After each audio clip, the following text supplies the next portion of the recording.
Yine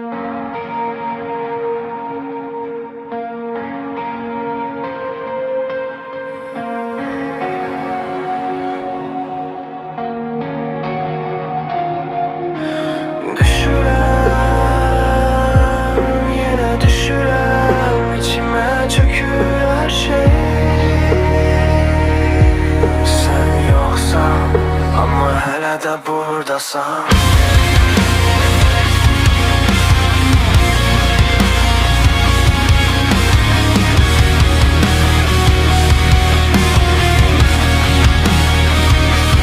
Gecenin ortasında uyanırım, nefesim daralır. Yastıkda senin kokun hele de kalıp ama sen yoksan.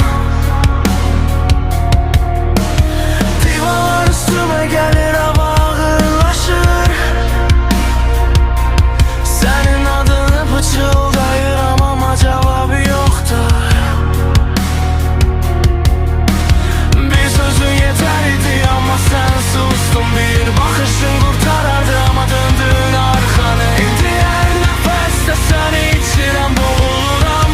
Niye hele de bırakmıram seni? Küstüğüm yer buradır, seninle dolu boşluk. Her damla senin adınla yanır damarlarımda. Öldür beni yine bir defa de, olsa çok hoş. Sensiz bu ağrı beni yaşadır ama öldürür de.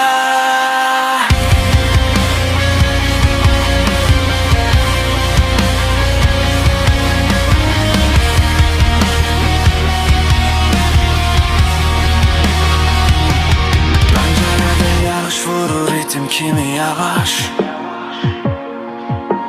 Her damla senin sesin kimi düşür içime.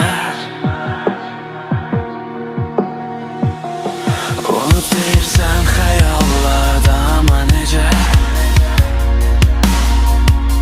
Sen gittin ama benim içimde kaldın ebedi. Mən sevirəm dediğin anı hatırlayıram. Sesin hələ də qulaqlarımda əks-səda verir indi. Hər hərf bıçaq kimi batır sinəmə. Sən məni sevdin, sonra məni öldürdün və mən hələ də səni sevirəm. Niyə? Niyə bu qədər səhərlisən? Niyə bu qədər gözəlsən?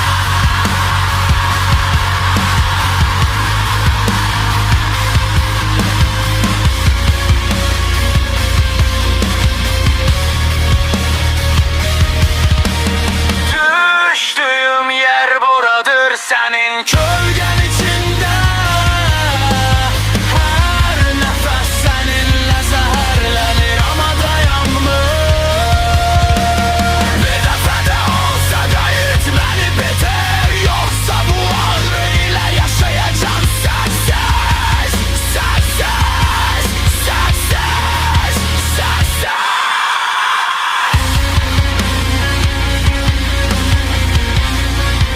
İçime çökür her şey. Sen yoksan ama hele de buradasın. Düşürem, yine düşürem. Bu yer benim kabrim. Seninle sensiz.